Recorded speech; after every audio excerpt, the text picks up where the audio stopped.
Itatry natin itong iba't ibang klase ng hotdog na nabili ko dito sa South Korea. Nabili ko lang to dito sa convenience store nila guys at kumuha ko ng iba't ibang klase. Etong video na to guys, na-request na to sa akin ng followers ko. Kaya ayun, try na natin.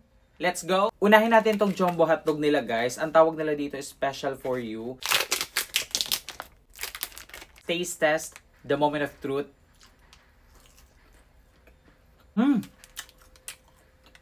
Sarap siya. Tapos meron siyang mga cheese sa loob. Sobrang meaty sa loob niya guys. Perfect siya pang ulam. Pero dito guys, ginagawa lang nila tong snack. Tapos literal guys, may mga cheese talaga sa loob oh. Yung mga hotdog lang nila dito, walang ketchup. Ganito lang, wala siyang binibigay na ketchup. Masarap naman siya. I-rate ko to ng 7/10. Next naman, try naman natin tong oily mini. Para siya yung luncheon meat ba yun? Yung parang nasa lata na maliliit. Parang ganito siya. Taste test. Sobrang crunchy niya. Bite size lang siya guys, kaya hindi ko mahirapang kainin to. Nagustuhan ko to, i-rate ko to ng 9/10. Next naman, try naman natin tong, hindi ko mabasa guys. Taste test. Para siyang sausage guys. Masarap siya kaso manghang. Masarap to kapag may kanin. Next naman, try naman natin tong taste test.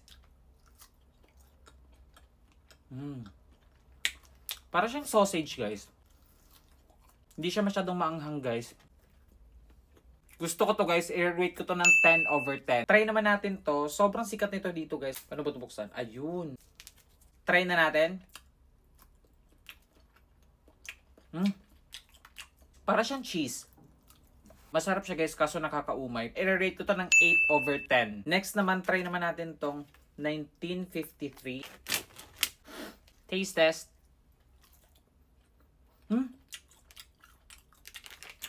Parang siyang gulay. Pwede na kaso mas manghang to kapag tumatagal sa dila.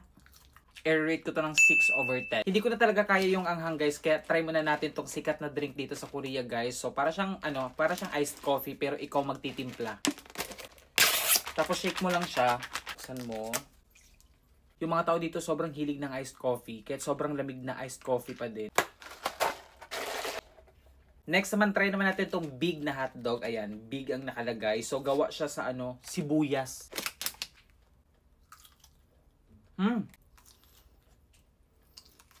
Masarap siya. I-rate ko to ng 9/10. Next naman, try naman natin itong para siyang barbecue, guys. Ang tawag nila dito, Max Bone.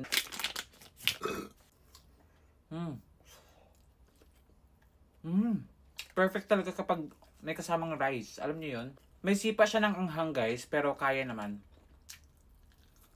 Favorite ko na to guys, i-rate ko to ng 10/10.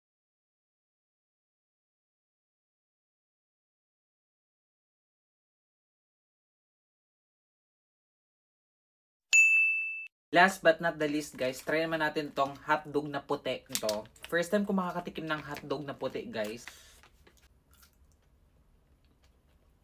Siling green pala to. Ito palang green na to guys. Sili pala to na green. Kaya pala manghang. Sakto lang siya. I-rate ko to ng 7/10.